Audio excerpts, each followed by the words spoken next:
Capítulo 3. De onde ele vem? O passado não tem poder sobre mim.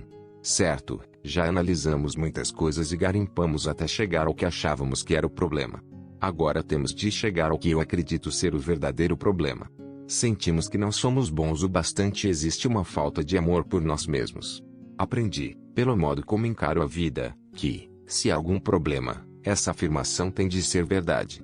Portanto, vamos agora analisar de onde veio essa crença. Como passamos de um bebezinho que conhece sua própria perfeição e a perfeição da vida para uma pessoa que tem problemas e se sente sem valor e sem amor dentro de um grau qualquer. As pessoas que já se amam podem se amar ainda mais. Pense numa rosa quando ainda é um pequenino botão.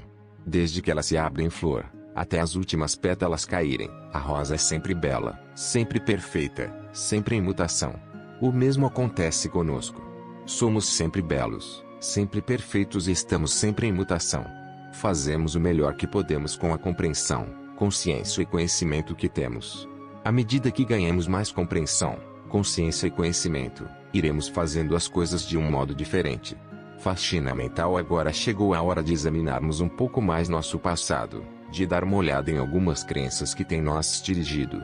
Algumas pessoas acham essa parte do processo de limpeza muito dolorosa, mas não precisa ser assimilação. Precisamos olhar para o que existe antes de podermos começar a faxina. Quando se quer limpar um cômodo completamente, primeiro é necessário pegar e examinar tudo o que existe nele. Algumas coisas serão olhadas com carinho e receberão limpeza e polimento para ganharem uma nova beleza. Outras talvez precisarão de conserto ou restauração, o que poderá ser feito depois, com calma. Outras coisas ainda jamais servirão para nada e deverão ser jogadas fora. Jornais e revistas velhos, pratos de papel sujos podem ser postos na lata do lixo sem rodeios. Não é necessário ficar com raiva para se fazer uma boa faxina. O mesmo acontece quando estamos limpando nossa casa mental. Não é preciso sentir raiva só porque algumas das crenças guardadas nela estão prontas para serem atiradas fora. Livre-se delas com a mesma facilidade com que jogaria restos de comida na lata do lixo depois de uma refeição. Você por acaso cataria no lixo de ontem para fazer o jantar de hoje? Você cata no velho lixo mental para criar as experiências de amanhã. Se um pensamento ou crença não lhe é mais útil, livre-se dele. Não existe nenhuma lei que diga que só porque você um dia acreditou em alguma coisa é obrigado a acreditar nela para sempre. Assim, vamos dar uma olhada em algumas dessas crenças limitantes e descobrirmos sua origem. Crença limitativa: não sou bom o bastante. Origem: um pai que repetidamente lhe dizia que ele era burro. Ele falou que queria ser um sucesso para o pai poder se orgulhar dele, porém estava assolado pela culpa, que criava ressentimento, e tudo o que conseguia produzir era um fracasso após outro. O pai continuava financiando negócios para ele, porém, um a um eles fracassavam. Ele usava o fracasso para se vingar. Fazia o pai pagar, pagar e pagar. Claro, ele era o maior perdedor. Crença limitativa: falta de amor por si própria. Origem: tentar ganhar a aprovação do pai. A última coisa que ela queria era ser como o pai. Os dois não concordavam em nada e estavam sempre discutindo. Ela só queria sua aprovação, mas só conseguia críticas. Seu corpo estava cheio de dores, exatamente iguais às que o pai tinha. Ela não percebia que a raiva estava criando dores nela, como a raiva do pai criava dores nele. Crença limitativa: a vida é cheia de perigos. Origem: um pai amedrontado. Outra cliente encarava a vida como sendo áspera e sombria. Tinha dificuldade em rir e, quando o fazia, ficava com medo de que algo mal iria acontecer. Fora criada com admoestação: não riam, eles poderão pegá-la. Crença limitativa: não sou bom o bastante. Origem: estar abandonado e ignorado. Era difícil para ele falar. O silêncio tornara-se um modo de vida. Ele acabara de se livrar do álcool e das drogas e estava convencido de que era péssimo. Descobri que sua mãe morrera quando ele era muito jovem e que fora criado por uma tia. Essa mulher raramente falava, exceto para dar uma ordem, portanto ele foi criado em silêncio. Até mesmo comia sozinho em silêncio e passava dia após dia no quarto sem fazer barulho. Teve um amante que também era um homem silencioso e os dois passavam a maior parte do tempo sem se falarem. O amante morreu e, mais uma vez, ele ficou sozinho.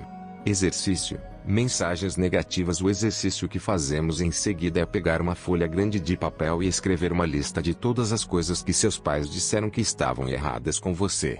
Quais foram as mensagens negativas que você ouviu? Desse tempo suficiente para lembrar o máximo que puder. Meia hora geralmente é bastante. O que eles diziam sobre dinheiro? O que diziam sobre o seu corpo? O que diziam sobre amor e relacionamentos? O que diziam sobre seus talentos criativos? Quais foram as coisas limitativas ou negativas que lhe disseram? Se puder, apenas olhe de forma objetiva para essas frases e diga a si mesmo: então, foi daí que veio aquela crença. Vendo-se como uma criança, se eu pegasse uma criança de 3 anos e a colocasse no meio da sala e nós começássemos a gritar com ela, dizendo-lhe que é burra, que nunca fará nada direito, que deve fazer isto ou aquilo, olhar para a bagunça que fez, talvez bater nela algumas vezes, terminaríamos com uma criancinha assustada, sentada docilmente num canto da sala, ou então com uma arrebentando todo cômoda. Ela agirá de uma dessas duas maneiras e nunca saberemos qual é o seu verdadeiro potencial. Agora, se pegarmos a mesma criança e lhe dissermos o quanto a amamos, o quanto nos importamos com ela, que adoramos sua aparência e nos orgulhamos da sua esperteza e inteligência, que ficamos encantados com as coisas que faz e que ela pode cometer erros enquanto aprende, que estaremos sempre do seu lado tanto nas horas boas como ruins, o potencial dessa criança será ilimitado. Cada um de nós tem uma criança de 3 anos no nosso interior e com frequência passamos a maior parte de nossas vidas gritando com ela. Depois ficamos imaginando por que nossa vida não funciona. Se você tivesse um amigo que vivesse criticando-o, gostaria de estar sempre com ele. É possível que você tenha sido tratado dessa forma quando criança, e isso é muito triste. No entanto, isso aconteceu muito tempo atrás. Se atualmente você está escolhendo se tratar da mesma forma, então é algo mais triste ainda. Agora, bem à nossa frente, temos uma lista das mensagens negativas que ouvimos quando crianças. Como essa lista corresponde ao que você acredita estar errado com você? São quase as mesmas coisas? Provavelmente sim. Baseamos nosso roteiro de vida em nossas mensagens de infância. Éramos todos bonzinhos e aceitamos obedientemente o que eles nos disseram como sendo verdade.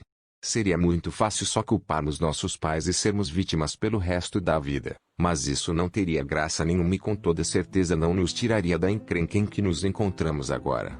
Culpando a família, a culpa é um dos modos mais garantidos de se permanecer dentro de um problema. Quando culpamos alguém, estamos abrindo mão do nosso poder. A compreensão nos permite elevarmos-nos acima da questão e assumirmos o controle de nosso futuro. O passado não pode ser mudado. O futuro é moldado pelo pensamento atual. É imperativo para nossa liberdade entender que nossos pais estavam fazendo o máximo que podiam com a compreensão, consciência e sabedoria que tinham. Sempre que culpamos alguém, não estamos assumindo a responsabilidade por nós mesmos. Aquelas pessoas que nos fizeram todas aquelas coisas horríveis estavam tão assustadas e amedrontadas como você está agora. Sentiam a mesma impotência que você sente agora. As únicas coisas que podiam ensinar eram as que tinham aprendido. Quanto você sabe sobre a infância dos seus pais, especialmente antes dos 10 anos de idade? Se ainda for possível, descubra mais perguntando-lhes. Se conseguir mais informações sobre a infância de seus pais, você entender com maior facilidade por que fizeram o que fizeram. A compreensão resultará em compaixão. Se você não sabe e não tem como descobrir, tente imaginar como deve ter sido. Que tipo de infância criaria um adulto como aquele? Você precisa desse conhecimento para sua própria libertação. Você só poderá se libertar depois de libertá-los. Você só poderá se perdoar depois de perdoá-los. Se exigir perfeição deles, exigirá perfeição de si mesmo, o que o tornará infeliz a vida toda. A escolha dos pais. Concordo com a teoria de que escolhemos nossos pais. As lições que aprendemos parecem combinar perfeitamente com as fraquezas dos pais que temos. 16 Acredito que estamos todos numa viagem interminável através da eternidade.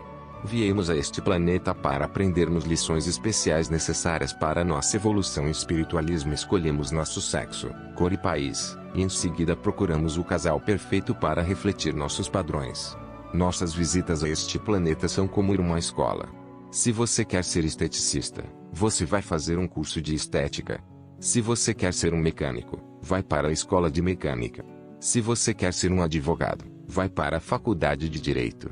Os pais que você escolheu nesta vida eram o casal perfeito de peritos no que você queria aprender. Quando crescemos, temos a tendência de apontar um dedo acusador para os nossos pais e dizer: vocês me fizeram isso. Porém, eu acredito que nós os escolhemos. Dando ouvidos a outros, nossos irmãos e irmãs mais velhos são deuses para nós quando somos pequenos. Se eram infelizes, provavelmente descontaram em nós tanto física como verbalmente. Podem ter dito coisas como: vou contar tudo o que você fez instilando culpa. Você é pequenininho, não pode fazer isso. Você é bobo demais para brincar conosco. Os professores muitas vezes nos influenciam muito. Quando eu estava no 5º grau, uma professora me disse enfaticamente que eu era alta demais para ser dançarina. Acreditei nela e pus de lado minhas ambições no campo da dança até estar velha demais para começar uma carreira como dançarina. Você compreendeu que exames e notas eram só para ver o seu grau de conhecimento numa época determinada ou foi daquelas crianças que deixavam medir seu valor? Nossos primeiros amigos compartilharam sua falta de informação sobre a vida conosco. Nossos coleguinhas podem caçoar de nós e deixar mágoas perenes. Quando eu era criança, sofri muito porque meu sobrenome era Lune e os meninos me chamavam de lunática. Os vizinhos também exercem influência, não só por causa do que dizem, mas porque também nos perguntamos: o que os vizinhos vão pensar? Pense bem nas autoridades que tiveram influência na sua infância. E, naturalmente, existem as declarações fortes e muito persuasivas dos anúncios na imprensa e televisão. Um excesso de produtos é vendido fazendo-nos sentir que seremos indignos ou errados se não os usarmos. Todos estamos aqui para transcendermos nossas limitações iniciais, sejam quais tenham sido. Estamos aqui para reconhecer nossa própria magnificência e divindade, não importa o que eles nos tenham dito. Você tem suas crenças negativas para superar e eu tenho minhas crenças negativas para superar. Na infinidade da vida onde estou, tudo é perfeito, pleno e completo. O passado não tem poder sobre mim porque estou disposto a aprender e mudar. Vejo o passado como necessário para me trazer até onde estou hoje. Estou disposto a começar bem aqui onde estou agora, a limpar os cômodos de minha casa mental. Sei que não importa onde inicio, de modo que agora começo com os cômodos menores e mais fáceis, e assim verei os resultados rapidamente. Sinto-me emocionado por estar no meio dessa aventura, pois sei que nunca passarei por essa experiência em particular de novo. Estou disposto a me libertar. Tudo está bem em meu mundo.